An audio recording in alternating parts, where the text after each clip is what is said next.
Hello, my name is Abigail Sykes, and I'm a PhD student in the Machado Lab at North Carolina State University. My research currently involves investigating the impact of on-farm biosecurity on the spread of infectious swine diseases. Over the next few minutes, I'm going to give you an overview of the methodology behind our recently released biosecurity tool, which uses machine learning algorithms to assess the impact of biosecurity practices on the risk of porcine reproductive and respiratory syndrome virus outbreaks. So first of all, we want to explore exactly what machine learning is. Machine learning is a type of computer modeling where the computer learns relationships and patterns by analyzing the data and respective outcomes. In our situation, the model analyzes the biosecurity practices used at farms and also their PRRS outcome over the last 5 years. Through this, the model can uncover and identify possible relationships between the biosecurity practices and outbreaks. Additionally, when given new data that has no outcome at the moment, our model can use what it has learned about the situation to make predictions about outbreak risk. Unfortunately, implementing these models is not just as simple as providing the data and getting the results. Often, it can be difficult to interpret what the model has identified without further analysis. Therefore, we apply interpretation techniques which give us insight into the relationships and patterns that the machine learning model has highlighted. This diagram presented here is an overview of the framework we use to develop our machine learning methodology. And in the next few slides, we will go step by step through each section. Firstly, it is important to explore the data we collected. In 2019, we surveyed 139 sow farms across multiple states to gather information on biosecurity practices, farm demographics, such as farm location and surrounding pig density, and historical data regarding PRRS outbreaks.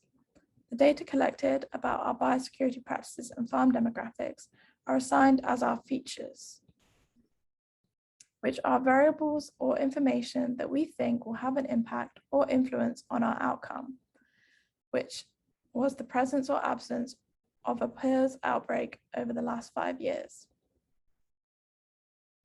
After the data is collected, we have to ensure that it is ready to be used in the model.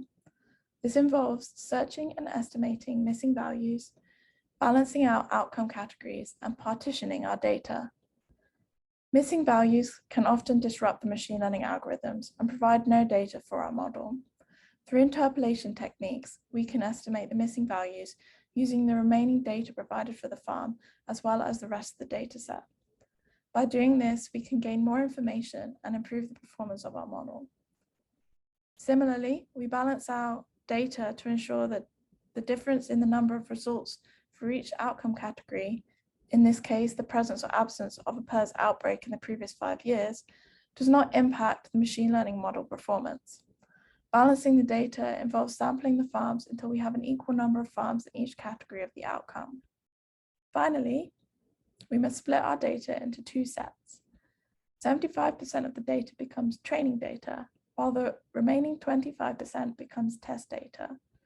The training data includes both the features, remember these are our biosecurity practices and farm demographics, and the outcomes of each farm in the set. In contrast, our test data only contains the features of each farm in the set, while their respective outcomes are stored elsewhere. Once we have our data ready, we can train our model. At this stage, we tried out several different machine learning models to assess the most appropriate. Training data is provided to the model where it analyzes the biosecurity practices implemented at the farms and how this relates to the outcomes experienced. Through this training, the model identifies patterns and relationships which can explain the influence of the features on the outcome. Once these are identified, the model is then tested to evaluate how well these relationships and patterns can be applied to other data. To carry out the testing, we provide the model with the test data that consists of only features, and the model uses these features to predict the outcome of the farms. These predictions can then be compared to the original outcomes of the test data to determine the accuracy and performance of the model. We will then repeat this process, sampling new training and test sets from the data and training the model again to ensure that the model does not become too specific for a certain section of data. Each time the model is trained and tested, it builds upon what it has learned before. Then, using the test results of the models, we can then assess their performance to guide us in selecting the best performing and most appropriate model. Once we have selected the most appropriate model, we can then apply our interpretation techniques. Firstly, we want to interpret the model at an overall or global scale. This involves visualizing the predicted outbreak risk among and within the systems, as well as identifying the most important biosecurity measures at this level. The predicted outbreak risk is an output of the model and is calculated from the proportion of times the model predicted the farm would have at least one outbreak in the previous 5 years. The more times the model predicts the farm has this outcome, the higher the farm's predicted outbreak risk will be, as the model has obviously identified characteristics in the biosecurity practices that it believes impact the risk of an outbreak.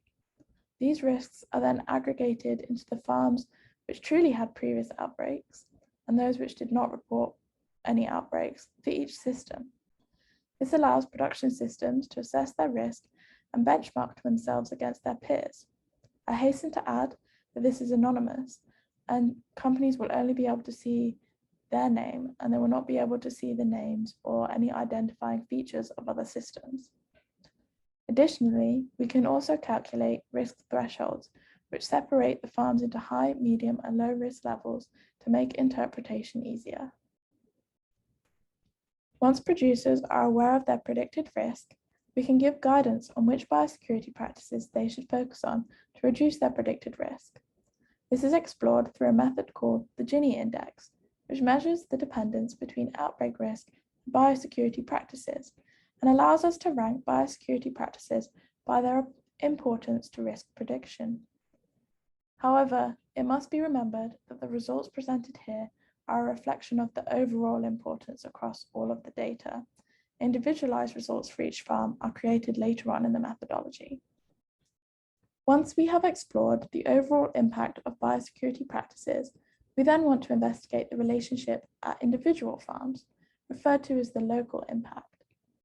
Here we assess the contribution of biosecurity practices to predicted risk at each farm, allowing producers to have a tailored guide to improving their biosecurity. Individual results are first visualized as waterfall plots, where the bars indicate the size of impact each biosecurity practice has on the predicted risk at that single farm.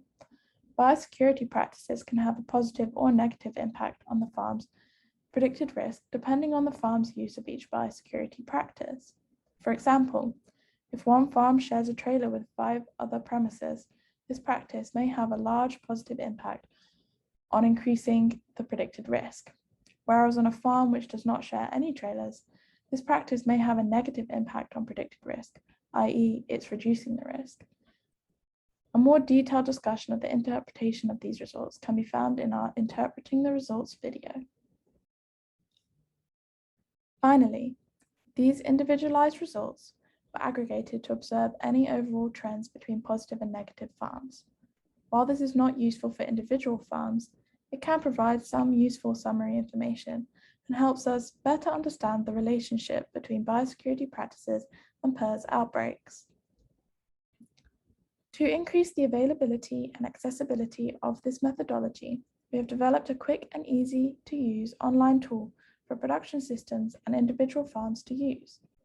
By answering 42 questions, swine producers can obtain individualized results for each farm and gain a better understanding of how their biosecurity strategies impact their PRRS outbreak risk. This online tool can be found at the Machado Lab website URL, and please don't hesitate to contact us with any questions. Thank you.